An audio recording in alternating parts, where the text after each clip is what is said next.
Hello बच्चों, welcome to Ray classes online platform. और इससे पहले कि हम पढ़ाई स्टार्ट करें, let me remind you, please subscribe to our channel. और अगर आपको हमारा पढ़ाना पसंद आ रहा है तो please give us a thumbs up by liking this video and please download our application from play store. देखिए, प्ले स्टोर पे जो आपको वीडियोस हैं वो यहीं वाले यूट्यूब पे आपको मिलते हैं, वही हमारे एप्लीकेशन पे भी हैं। जब आपको वीडियो पोस्ट होता है तो वहां से नोटिफिकेशन जाएगा, प्लस वहां पर जैसे वीडियो जाता है तो उसके बाद उससे अटैच्ड कुछ क्वेश्चंस शीट दी जाती है, कुछ टेस्ट लिए जाते हैं जब टॉपिक कंप्लीट होता है। तो इट्स ऑलवेज बेटर कि अगर आप एप्लीकेशन डाउनलोड कर लेंगे तो वहां से आपको एक एडिशनल असिस्टेंस मिल जाएगा। ठीक है, हमने पिछली क्लास में पढ़ा था ग्रेटेस्ट इंटीजर फंक्शन। देखिए, अभी हमने क्वेश्चंस बहुत ज्यादा नहीं कराए हैं, क्वेश्चंस हम करवाएंगे, पहले हम इन दोनों को समझ लें। बिकॉज हमने आपको बताया था कि किसी भी नंबर को हम हमेशा integral part plus fractional part में बांट सकते हैं। ये आपका ग्रेटेस्ट इंटीजर फंक्शन बोला जाता है और ये आपका फ्रैक्शनल पार्ट ऑफ एक्स बोला जाता है। ठीक, तो किसी भी ये दोनों फंक्शंस एक दूसरे के पूरक है, मतलब एक ही नंबर को हम दो हिस्सों में बांटते हैं, इंटीजर को अलग करते हैं, उसको जीआईएफ बोल देते हैं, और इन फ्रैक्शन को अलग करते हैं और उसको हम फ्रैक्शनल पार्ट बोल देते हैं। ठीक है बच्चों, तो देखिए होता यह है कि जो इन दोनों फंक्शन के जो क्वेश्चंस आते हैं ना, उन दोनों को एक साथ लेकर ही डील करते हैं मोस्टली। कुछ क्वेश्चंस ऐसे होते हैं जो इंडिविजुअली किसी एक टॉपिक पे बेस कर दिए जाए, बट इन जनरल हमारे पास जो इंटीग्रल पार्ट और फ्रैक्शनल पार्ट के क्वेश्चंस होते हैं वो कंबाइंड ही आते हैं। तो पहले हम दोनों की थ्योरी देख लेते हैं, उसके बाद will go for the questions. अब देखिए, हमने आपको पहले ही लिखवा दिया था कि इंटीग्रल पार्ट की फ्रैक्शनल पार्ट की वैल्यू 0 से 1 लाई करती है। डेफिनेशन ये है, डेफिनेशन इंपॉर्टेंट नहीं है, डेफिनेशन ये कहता है कि any function defined from R to R. अब देखिए, आर टू आर हम इसलिए बोलते हैं कि रियल टू रियल डिफाइंड होता है, बट ये जो आर होता है वो कोडोमेन होता है, रेंज नहीं होता। अगर रेंज की बात करें तो क्लोज्ड इंटरवल 0 to 1। ठीक, तो ये लिखे चाहे आर टू आर लिखे, दोनों सेम ही है।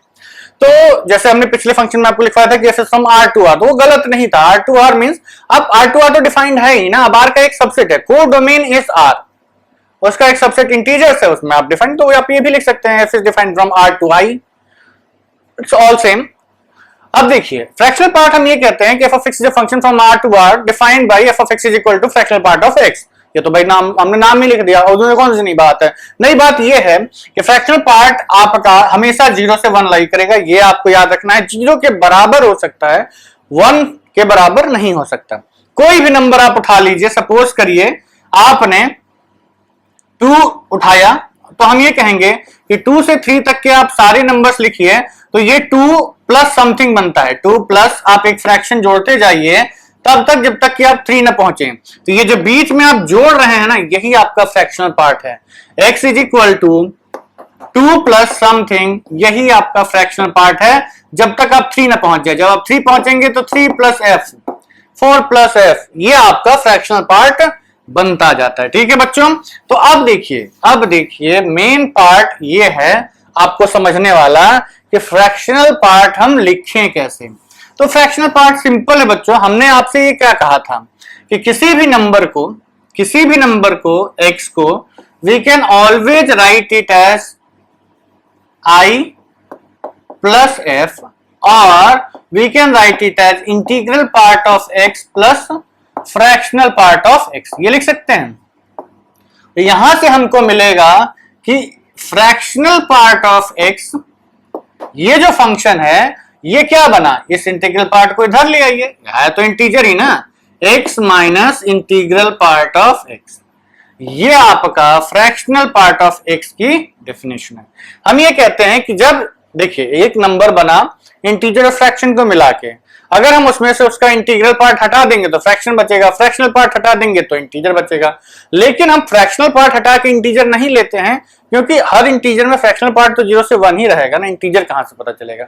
हाँ, इंटीग्रल पार्ट मिलने के बाद आप फ्रैक्शनल पार्ट पता कर सकते हैं। ठीक है, तो ये याद रखना है कि जब भी हम फ्रैक्शनल पार्ट की बात करेंगे तो वो x में से हम इंटीग्रल पार्ट हटा के निकाल लेंगे।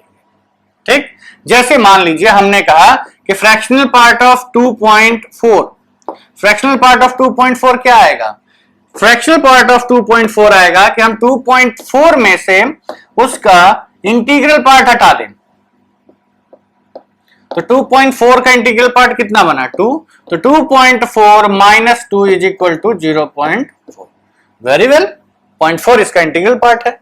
सपोज करिए हमसे कहा गया कि 3.6, इसका फ्रैक्शनल पार्ट निकालो, तो हम कहेंगे ठीक है 3.6 में से उसका इंटीग्रल पार्ट हटा दीजिए, तो इंटीग्रल पार्ट इसका कितना है 3, तो 3.6 माइनस 3 इज इक्वल टू 0.6। अब देखिए निगेटिव वाला जब आता है, नेगेटिव वाला जब आता है तो हम ये कहेंगे, चलिए एक इंटीजर ले लेते हैं पहले, 3 मान लीजिए, 3 आपने इंटीग्रल लिया, इसका आपको फ्रैक्शनल पार्ट चाहिए, तो हम ये कहेंगे कि 3 माइनस इंटीग्रल पार्ट ऑफ 3, तो इंटीग्रल पार्ट ऑफ 3 क्या आता है 3 माइनस 3 0। तो ये हो गया आपके पॉजिटिव वाले। अब आते हैं निगेटिव वाले पे। सपोज करिए आपसे कहा गया कि find the fractional part of -2.8, find the fractional part of -2.8, तो ये आपका आएगा x -2.8 minus x minus integral part of -2.8, integral part of -2.8 क्या है -3।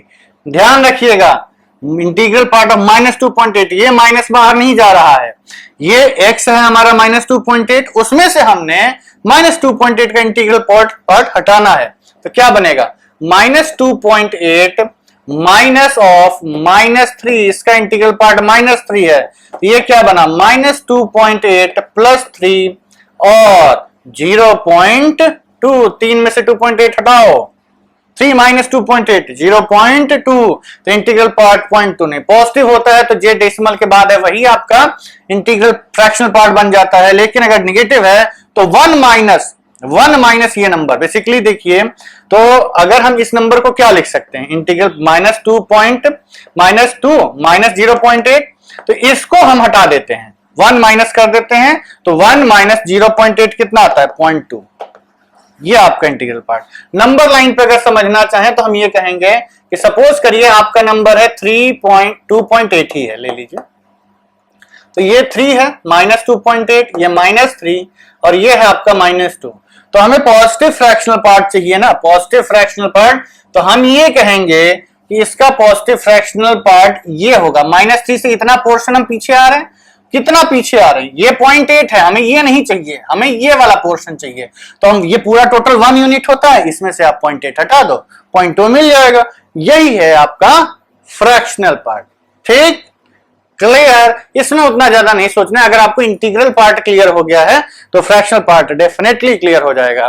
चलिए अब हम इसका ग्राफ बनाना सीखेंगे, ग्राफ बनाना सीख लेंगे तो उसके बाद हम इसके एक्सपर्ट हो जाएंगे। ठीक है बच्चों, तो अब हम लोग इसका ग्राफ बनाते हैं। ग्राफ बनाने के लिए आपको सिंपल लॉजिक की जरूरत है कि हमने आपको बताया था कि इंटीग्रल पार्ट कहां से कहां तक रहता है तो क्या लाई करता है, ठीक, तो उसी के हिसाब से हम फ्रैक्शनल पार्ट को डिफाइन कर लेंगे। सपोज करिए आपका फ्रैक्शनल पार्ट fx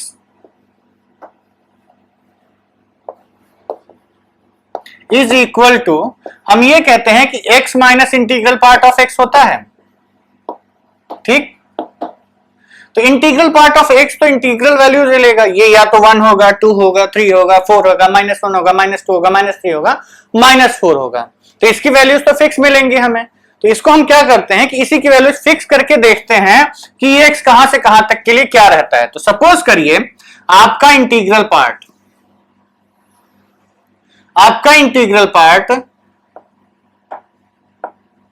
अगर -2 है तो इफ इंटीग्रल पार्ट इज -2, ठीक, चलिए ऐसे नहीं लिखते हैं हम, x minus of -2 is equal to x plus 2, x minus of -2 is equal to x plus 2, ये कब हम लिखेंगे जब इंटीग्रल पार्ट -2 आएगा, मींस इस केस में हमारा इंटीग्रल पार्ट x कितना है -2 है, समझिएगा, इंटीग्रल पार्ट x का -2 आया तो हमने यहां -2 पुट कर दिया, क्या मिला x प्लस 2, ठीक, ये -2 इंटीग्रल पार्ट कब मिलता है, तो हम ये कहते हैं कि ये जो -2 है आपका नंबर, ये इंटीग्रल पार्ट तब तक मिलता है जब आप -2 या उसके आगे हो नंबर लाइन पे, -2 या उसके आगे हो, तो कहां तक -1 तक, तो ये हम कहेंगे कि if x -2 is less than और equal to x is less than -1, अगर ये होगा तो हमारा इंटीग्रल पार्ट -2 आएगा, समझते, इसके पहले हमने बताया था ना, कि इंटीग्रल पार्ट कैसे लिखते हैं कि अगर इंटीग्रल पार्ट आपका -2 आ रहा है तो x कहां से कहां तक लाई कर रहा होगा, x आपका -2 से -1 तक लाई कर रहा होगा। अगर दिक्कत है तो हम कहते हैं कि चलिए आप पॉजिटिव साइड से चालू कर लीजिए, 0 वाला ले लेते हैं पहले, यह आपका आ जाएगा यहां कहीं। अगर x इंटीग्रल पार्ट 0 है तो क्या आएगा, x -0 और x ये आएगा। अगर इंटीग्रल पार्ट 0 है मतलब इस केस में इंटीग्रल पार्ट ऑफ x कितना आया है, ये 0 आया है इंटीग्रल पार्ट ऑफ x। तो इंटीग्रल पार्ट ऑफ x 0 कब तक मिलता है, जब आपका x 0 के बराबर लेकिन 0 के बराबर या उससे बड़ा लेकिन 1 से छोटा हो, 0 के बराबर या उससे बड़ा लेकिन 1 से छोटा हो, तो ये आपका इंटीग्रल पार्ट ऑफ x बन जाता है। ठीक, वही हमने यहां माइनस कर दिया है। तो ये उस x की रेंज है जिसके लिए हमें इंटीग्रल पार्ट 0 मिलेगा, तो हमारी इक्वेशन ये बनेगी। ठीक, ये रेंज है x की, ये इंटीग्रल पार्ट मिलेगा और ये हमारी इक्वेशन बनेगी y = x। जब हमारा इंटीग्रल पार्ट x -1 आ रहा होगा तो हम कहेंगे कि हमारा x कहां से कहां तक लाई कर रहा होगा, इससे एक पीछे वाले में, मतलब -1 ≤ x < 0। -1 पे हमें -1 मिलेगा, -1 से बड़ा कोई नंबर लोगे तो हमें -1 मिलेगा। कब तक, जब तक कि हम 0 पे नहीं पहुंच जाते, नेक्स्ट इंटीजर पे नहीं पहुंच जाते। भाई नंबर लाइन पे खड़े होइए, -1 हमें इंटीग्रल पार्ट चाहिए तो हम -1 पे खड़े हैं। अब हम पीछे चलने लगे -1 जैसे ही हम 0 पे पहुंचेंगे हमको 0 दिखाई देगा। तो हमें -1 इंटीग्रल पार्ट कहां से कहां तक मिला, -1 इंटीग्रल पार्ट हमें मिला -1 से 0 तक, वही हमने यहां लिखा है। जब इंटीग्रल पार्ट आपका -1 है तो इक्वेशन क्या बनेगी, x -1 which is equal to x + 1। ठीक, इसी तरीके से जब आपका इंटीग्रल पार्ट -2 होगा तो x -2 is equal to x + 2 if integral part of x is equal to -2। अब ये x कहां से कहां तक ऑलरेडी लिख चुके हैं हम, -2 इज लेस देन और equal to x is less than 1, sorry -1 से, तो बेसिकली देखिए 0 से 1, -1 से 0, -2 से -1, तो पूरी नंबर लाइन आपकी आ रही है ना।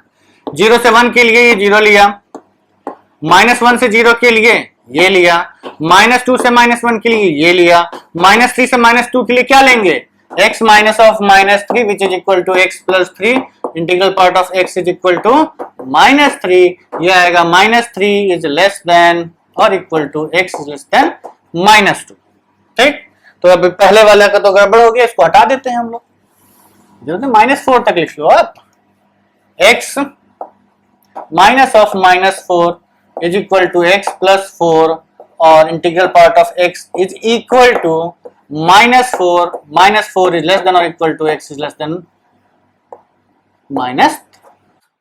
अब आते हैं पॉजिटिव वाले साइड पे। पॉजिटिव वाले साइड का तो आसान है, इंटीग्रल पार्ट 1 आया, हम क्या लिखेंगे, x -1। ठीक, x -1 कब, जब इंटीग्रल पार्ट 1 आ गया, means integral part of x is equal to 1।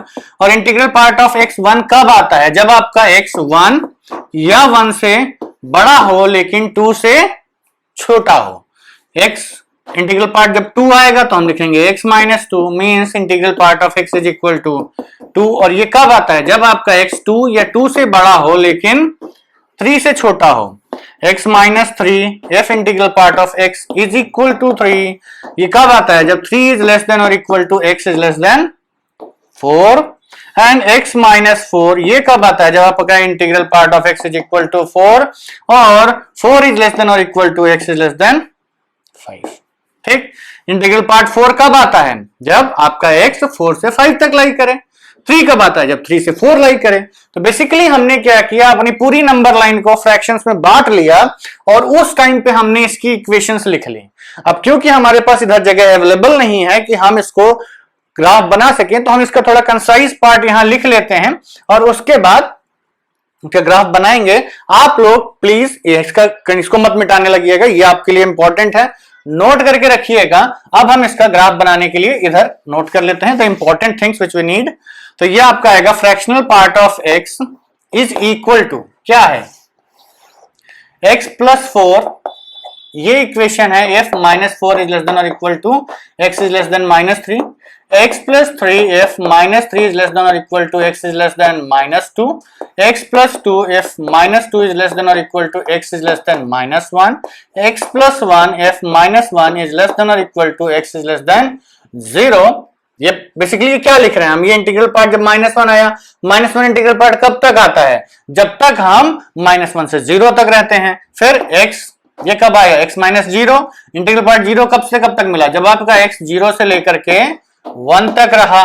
x -1 integral part 1 आ गया, ये कब तक मिलेगा, 1 इज लेस देन और equal to x is less than 2, x -2 if 2 is less than or equal to x is less than 3, x -3 if 3 is less than or equal to x is less than 4, x -4 if 4 is less than or equal to x is less than 5। ऐसे ही ये infinity तक यहां चला जाएगा, ये infinity तक यहां चला जाएगा। जस्ट लेट मी चेक कि हमने सब सही लिखा है जल्दीबाजी में। 4 to 5, 3 to 4, यस राइट, हम हमेशा सही ही होते हैं। ठीक, चलिए ये चीज हम बोले ठीक है बेटा, आप मत बोलिएगा कि हम हमेशा सही ही होते हैं, मतलब आप लोग हमेशा सही होते हैं। कारण ये होता है कि जैसे ही आप कॉन्फिडेंस में आएंगे ना, चपरने के चांसेस ज्यादा हो जाते हैं। चपरने का मतलब समझते हो, जब रिलेशन फंक्शन में स्टार्ट किया था तो अंडे की कहानी सुनाई थी।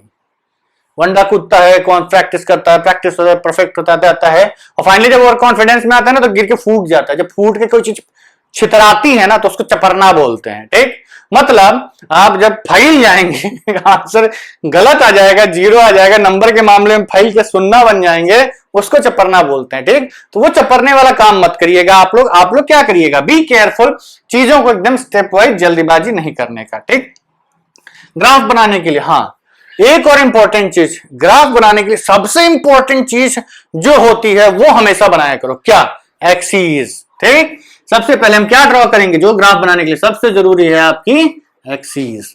ठीक, ये हमारी एक्स एक्सिस है और ये हमारी वाई एक्सिस है। ठीक, इस पे हमारे नंबर्स आएंगे, ये इंटरवल्स हम प्लॉट करेंगे, ये डोमेन के इंटरवल्स है। डोमेन के इंटरवल्स मतलब जब आपका एक्स कहां से कहां तक लाई कर रहा है, तो ये एक्स आपका 0 से 1 तक का एक इंटरवल है, 1 से 2 एक इंटरवल है, 2 से 3 एक इंटरवल है, 3 से 4 एक इंटरवल है, एंड सो ऑन। फिर एक -1 से 0 एक इंटरवल है, -2 से -1 एक इंटरवल है, -3 से -2 एक इंटरवल है, और -4 से -3 एक इंटरवल है। यही सारे इंटरवल्स हमने यहां लिखे हैं।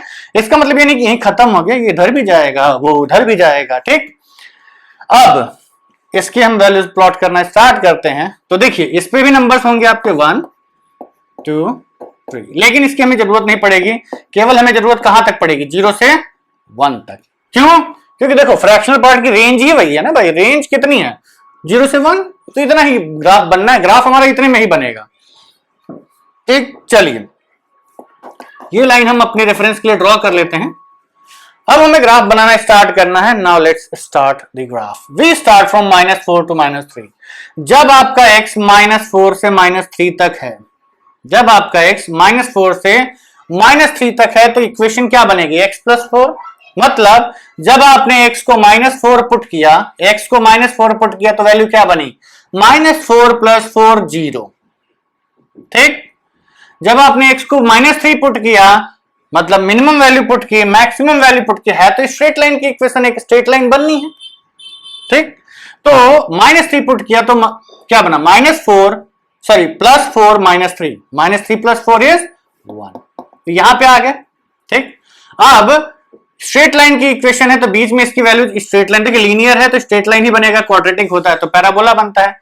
अब हम ये देखते हैं कि किसको इंक्लूड करना है, किसको नहीं इंक्लूड करना है। तो -4 पे इक्वालिटी है, ठीक है, ये वैल्यू हमारी इंक्लूड हो जाएगी, लेकिन -3 पे इक्वालिटी नहीं है, मतलब -3 पे जो वैल्यू मिल रही है वो हमारे आंसर का पार्ट नहीं होगा, वो हमारे आंसर का पार्ट नहीं होगा, उस पे हमारी अप्रोचिंग वैल्यू होगी। मतलब -3 पर ये जो एरो है ये ऐसे बनेगा, क्यों, क्योंकि जैसे ही आप -3 पे पहुंच रहे हैं, ये इक्वालिटी यहां ना होके यहां पर है, -3 इस इंटरवल में आ गया है, -3 इस इंटरवल में आ गया है, तो हम वैल्यू कहां से लेंगे, यहां से लेंगे। जैसे ही -3 पे आए, वैल्यू जंप करके इस इंटरवल में आई, तो -3 यहां पुट किया तो क्या मिलना चाहिए, 0। ठीक, उसी तरीके से -2 पुट किया तो -2 + 3 = 1, वापस यही वैल्यू।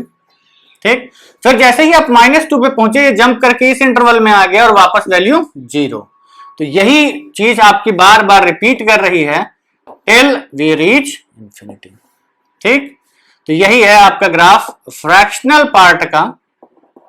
ठीक, अगर आपको, चलिए पॉजिटिव वाले को भी देख लेते हैं। सपोज करिए ये 2 है, 2 से 3 वाला जब इंटरवल है तो कहां पे है, 2 से 3 वाला इंटरवल ये है आपका। तो इसमें जब हम x की वैल्यू 2 पुट करेंगे तो 2 - 2 0 मींस वैल्यू क्या मिली 0। और जब 3 पुट किया 3 - 2 3 पुट किया 3 - 2 कितना मिला 1।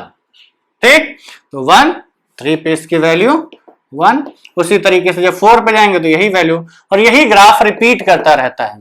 ठीक, यही ग्राफ रिपीट करता रहता है, यही आपका फ्रैक्शनल पार्ट ऑफ x का ग्राफ।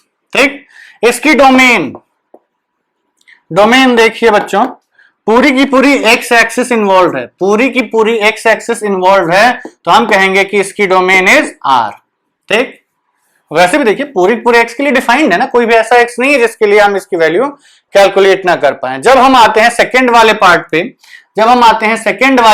पे, तो सॉरी रेंज वाले पार्ट पे, तो रेंज इसकी क्या है 0 से 1, 0 से 1, 0 से 1, 0 से 1, 0 वैल्यू मिल रही है। हर एक इंटीजर पे इसकी वैल्यू कितनी हो जा रही है 0, लेकिन 1 कभी नहीं हो रहा है, 1 पे हमेशा अप्रोचिंग ही रह रहा है। तो basically range close interval 0 to open interval 1, domain x belongs to R and the graph looks like this। ये ग्राफ इंक्रीजिंग तो है, ये ग्राफ ऑलवेज इंक्रीजिंग तो है, लेकिन डिसकंटिन्यूअस एट इंटीजर्स। हर एक इंटीजर पे ये डिसकंटिन्यूअस है, और ये ग्राफ पीरियोडिक भी है। ये एक पीरियोडिक फंक्शन है। पीरियोडिक फंक्शन का मतलब होता है बच्चों कि जो वैल्यू होती है वो सर्टेन टाइम के बाद रिपीट करने लगती है। जैसे साइन एक्स की वैल्यू -1 से 1 लाई करती है, और ये एक पीरियोडिक ग्राफ होता है कि एक ग्राफ को आप सेक्शन काट लीजिए और उसको आप एक्स एक्सिस पे पेस्ट करते जाइए, आगे बढ़ते हुए आपको पूरा ग्राफ मिल जाएगा। उसी तरीके से अगर हम केवल इस पोर्शन को काट लें, उसी को कॉपी पेस्ट करते जाएं, तो ये ग्राफ बन जाएगा। इंटीग्रल पार्ट पीरियोडिक नहीं होता है, क्यों? क्योंकि अगर आप इंटीग्रल पार्ट को पेस्ट करने लगेंगे तो एक स्ट्रेट लाइन मिल जाएगी, जबकि हमें ऊपर शिफ्ट करना है, तो value keeps on changing. But इस केस में वैल्यू रिपीट करती है 0 से 1 वाली। तो हम कहते हैं fractional part of x is a periodic function, domain of x is r, range is close interval 0 to open interval 1, और ये है आपके इक्वेशंस। ठीक, आई होप कि आपको ग्राफ क्लियर हो गया होगा। Let me give me some time to clear up the board, then we will start with the questions and all that। ठीक है बच्चों, तो ग्राफ हमने देख लिया, रेंज देख लिया, डोमेन देख लिया, बिहेवियर ऑफ ग्राफ देख लिया, पीरियोडिक है कि नहीं है ये भी देख लिया। अब हम इसकी कुछ प्रॉपर्टीज होती हैं जो कि देख लेते हैं। प्रॉपर्टीज में जैसे हमने इंटीग्रल पार्ट की आपको 4 प्रॉपर्टीज लिखवाई थी, वैसे भी इसकी 4 प्रॉपर्टीज होती हैं, 4 या 3 कह लीजिए, बिकॉज एक प्रॉपर्टी तो इसी का डेरिवेशन ही है। तो हम ये कहते हैं कि जो इंटीग्रल फ्रैक्शनल पार्ट है, fractional part of -x is equal to 0 और 1 minus fractional part of x if x does not in integer. मतलब अगर x इंटीजर है तो फ्रैक्शनल पार्ट -x का 0 आएगा, और माइनस जो है 1 minus fractional part of x अगर x इंटीजर नहीं है तो। ठीक, तो देखिए बच्चों होता क्या है कि ये लॉजिक ये है कि इसका हम माइनस बाहर निकाल सकते हैं या नहीं निकाल सकते हैं, तो वही है इसका। अगर x इंटीजर नहीं है, x इंटीजर नहीं है तो 1 minus fractional part of x लिख दीजिए। जैसे आप सपोज करिए x की वैल्यू आपने 2.3 लिखी, ठीक 2.3 लिखी, तो हम फ्रैक्शनल पार्ट ऑफ -2.3 निकालना है हमको, फ्रैक्शनल पार्ट ऑफ -2.3 निकालना है। तो अब हम ये माइनस साइन अगर बाहर ले जाते हैं, माइनस साइन अगर हम बाहर ले जाते हैं तो हमें क्या लिखना पड़ेगा 1 minus fractional part of 2.3 which is equal to 1 minus 0.3 which is equal to 0.7। और कायदे से अगर हम देखें तो -2.3 का फ्रैक्शनल पार्ट कितना आएगा 0.7 ही आएगा ना। अभी हमने आपको थोड़ी देर पहले बताया था कि x that is -2.3 minus integral part of -2.3 that is 3, तो माइनस ऑफ माइनस 3 कितना आ जाएगा, 3 हो जाएगा। तो ये 3 माइनस 2.3 इज 0.7। याद रखो, डेफिनेशन याद रखो। चलो अच्छा, हम फिर से लिख देते हैं। Fractional part of minus 2.3 is what, x, that is minus 2.3 minus integral part of minus 2.3। ठीक, यही डेफिनेशन है। मतलब माइनस 2.3 माइनस इसका इंटीग्रल पार्ट माइनस 3, तो ये आ गया minus 2.3 plus 3 which is equal to 0.7। वही चीज यहां कही गई कि अगर आप integral part of, fractional part of minus 2.3 निकालना चाहते हैं तो आप इस माइनस साइन को बाहर ले आ सकते हैं, प्रोवाइडेड अगर ये इंटीजर नहीं है। अगर ये इंटीजर नहीं है तो 1 माइनस 2.3 कर दीजिए फ्रैक्शनल पार्ट। तो 2.3 का फ्रैक्शनल पार्ट कितना आ गया, 0.3, 1 माइनस 0.3 इज 0.7। ठीक, तो दोनों से आंसर सेम ही आता है। मतलब आप इस माइनस साइन को बाहर ले जा सकते हैं, वेरी वेल, इजिली ले जा सकते हैं, कोई दिक्कत नहीं है। आप आराम से लेके जाइए, इसको आप सॉल्व कर सकते हैं। ये आपका आंसर दोनों से सेम आएगा, बेसिकली माइनस से डील करने का तरीका है। ठीक है, अब देखिए इसी का एक एक्सटेंशन होता है। आप चाहे तो नई प्रॉपर्टी का नंबर दे दीजिए या फिर आप ऐसे ही इसी का एक्सटेंशन भी लिख सकते हैं, डजंट मैटर, आप कुछ भी बोलिए, है इसी का एक्सटेंशन है। अच्छा, इंटीजर का तो हमने बताया नहीं। अब देखो बच्चों, integral part, fractional part of किसी भी इंटीजर, 1 का लो माइनस 1 का लो, दोनों का क्या आता है, 0 ही आता है ना। फ्रैक्शनल पार्ट तो होता ही नहीं है इसका, तो जब फ्रैक्शनल पार्ट है ही नहीं तो मिलेगा क्या, 0। तो अंदर माइनस रखो ना रखो की फर्क पड़ता, कोई फर्क नहीं पड़ता भाई, -1 रखो ना रखो। ठीक, इंटीग्रल पार्ट 0। तो जब इंटीजर है तो कोई दिक्कत नहीं, आंसर 0 ही आना है। इंटीजर नहीं है तो दिक्कत है, माइनस बाहर ले आना है तो क्या करोगे, 1 minus fractional part of x। अब आगे बढ़ते हैं। अगर मान लीजिए इसी को हम रीअरेंज कर दें, मतलब fractional part of minus x is equal to 0। ठीक, fractional part of minus x is equal to 0 if x belongs to integers. ठीक, इसमें तो कुछ लिखना ही नहीं है। इसका मेन दूसरा वाला पार्ट है कि fractional part of minus x is equal to 1 minus fractional part of x if x does not belongs to integer. ठीक, तो इसको आप इधर ले जाइए, तो ये क्या बनेगा, ये आपका बनेगा fractional part of x plus fractional part of minus x. ये इधर आ गया प्लस में, ये एज इट इज आ गया। इसकी वैल्यू कितनी आनी चाहिए, 1 if x is not equal to, x is not an integer. ठीक, तो हम ये कहेंगे, इसी को थोड़ा अलग तरीके से लिख सकते हैं कि हम ये लिख दें कि integral part of x plus integral part of minus x is equal to 0 if x belongs to integers and x plus fractional part of x plus fractional part of minus x is equal to 1 if x does not belongs to integer। मतलब इसी property को हम extend करके लिख सकते हैं, कि या सेकेंड प्रॉपर्टी का नाम दे दीजिए कि fractional part of x plus fractional part of minus x, इसकी वैल्यू 0 आती है अगर ये दोनों इंटीजर हैं। भाई इंटीजर तो ये भी 0 आएगा, ये भी 0 आएगा, कि क्या फर्क पड़ता है, दोनों 0 ही आ रहे हैं, सम 0 हो जाएगा। मींस अगर x इंटीजर्स को बिलोंग करता है तो ये सम 0 आएगा, अगर x इंटीजर्स को नहीं बिलोंग करता है तो इसको इधर ले जाइए, क्या बचा 1। तो हम ये कहेंगे कि अगर x इंटीजर्स को बिलोंग नहीं करता है तो इसकी इस सम की वैल्यू हमेशा 1 आएगी। ठीक, अब देख लेते हैं एक एग्जाम्पल से। सपोज करिए, वैसे आपको कहा गया integral part of 2.6 fractional part plus fractional part of minus 2.6, fractional part of 2.6 plus fractional part of minus 2.6, इसकी वैल्यू कितनी आएगी। तो हम ये कहेंगे कि चलिए देखते हैं, इसका फ्रैक्शनल पार्ट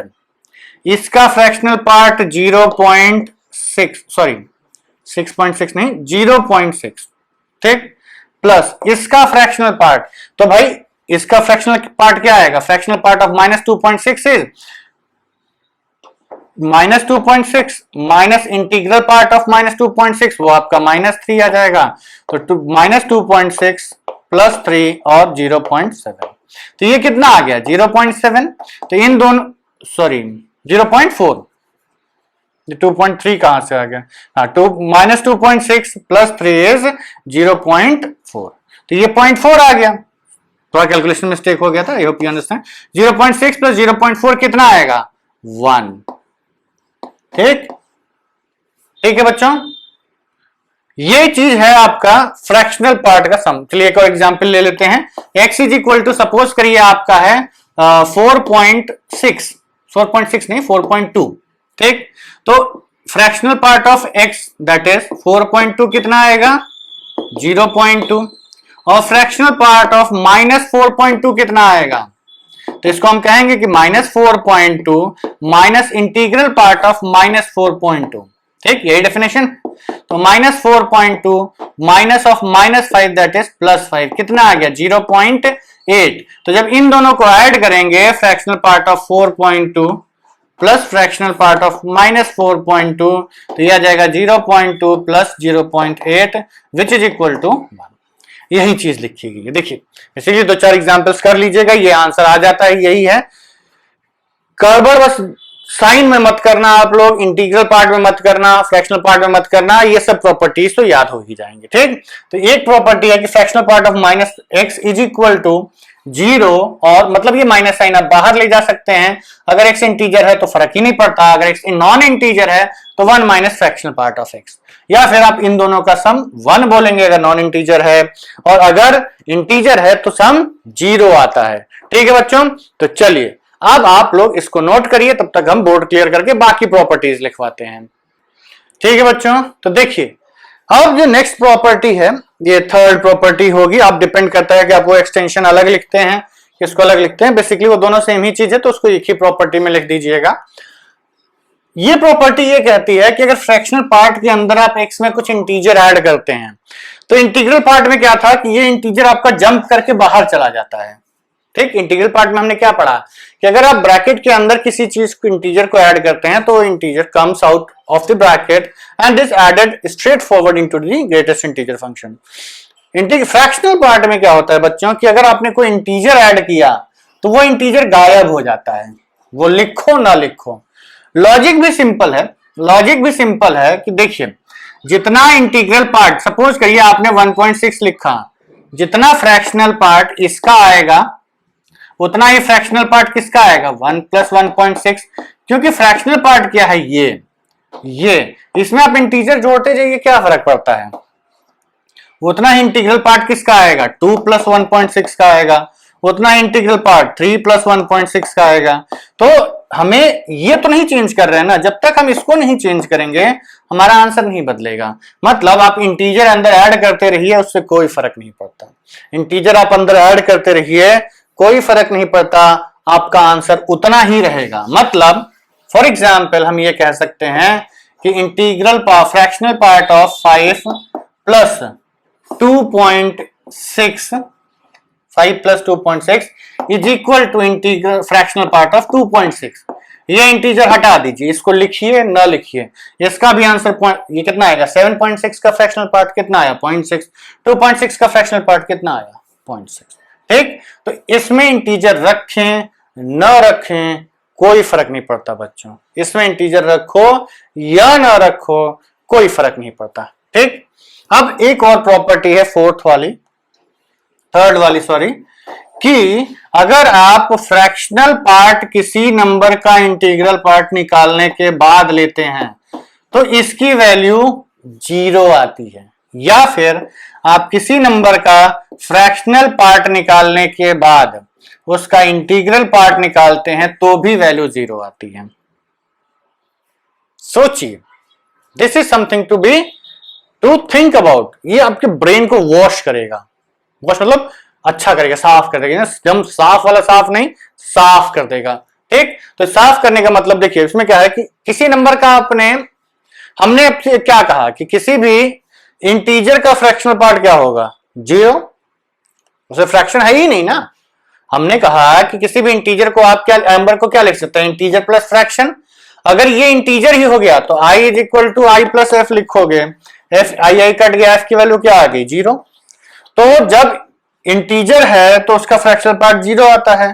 तो यहां x कुछ भी रखिए आप, यहां x कुछ भी रखिए आप, जब वो इंटीग्रल पार्ट के बाहर आएगा, सपोज करिए आपने fractional part of integral part of 2.6 लिखा है, तो इस इंटीग्रल पार्ट के बाहर क्या आने वाला है? इस इंटीग्रल पार्ट के बाहर तो एक इंटीजर आएगा, 2 आएगा, और इंटीजर का फ्रैक्शनल पार्ट 0। क्योंकि इसके अंदर हमेशा इंटीजर ही आएगा, इसका आंसर हमेशा क्या आएगा? 0 ही आएगा। ठीक, क्लियर? कोई दिक्कत? दूसरा, सपोज करिए आपसे कहा गया कि एक नंबर है 2.6, उसका पहले हमने फ्रैक्शनल पार्ट निकाला, उसका फिर हम इंटीग्रल पार्ट निकालेंगे।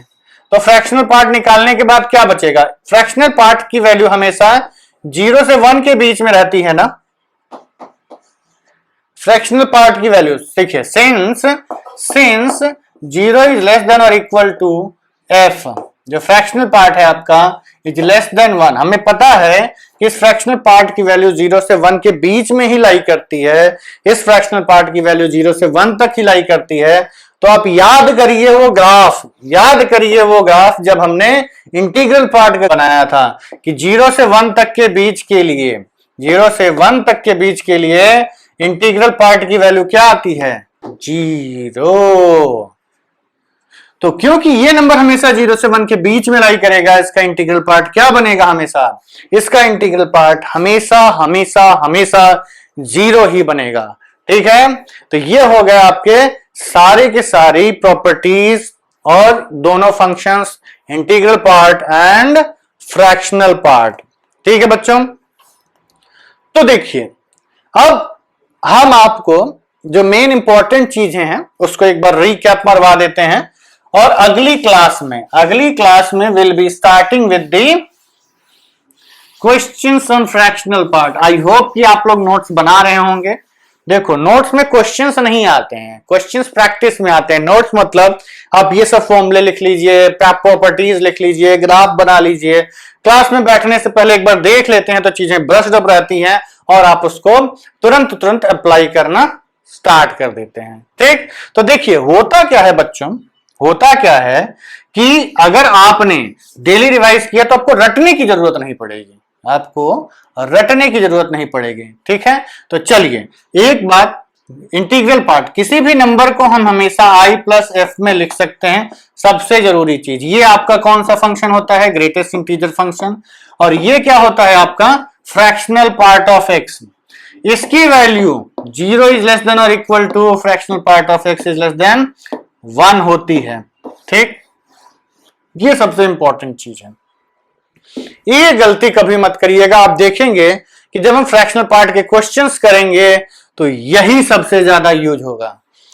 तो पॉइंट टू बी नोटेड ये है कि फ्रैक्शनल पार्ट कभी भी निगेटिव नहीं होता है। क्या नहीं होता है? निगेटिव नहीं होता है। ठीक, पॉजिटिव ही रहेगा, और कभी भी ये 1 से बड़ा नहीं होगा, ना 1 के बराबर होगा। ये 0 से लेकर के 1 तक ही लाई करेगा। ये सबसे इंपॉर्टेंट चीज है इस इंटीग्रल पार्ट और फ्रैक्शनल पार्ट में। बाकी उसकी प्रॉपर्टीज हैं ही आपकी कि अगर इंटीजर आप अंदर ऐड कर रहे हैं तो वो इंटीजर बाहर चला जाता है। Integral part of fractional part 0 होता है, फ्रैक्शनल पार्ट का इंटीग्रल पार्ट 0 होता है।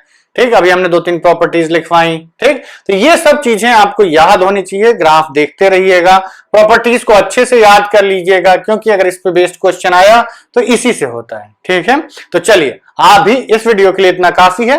Will talk in the next video. Till then, bye bye.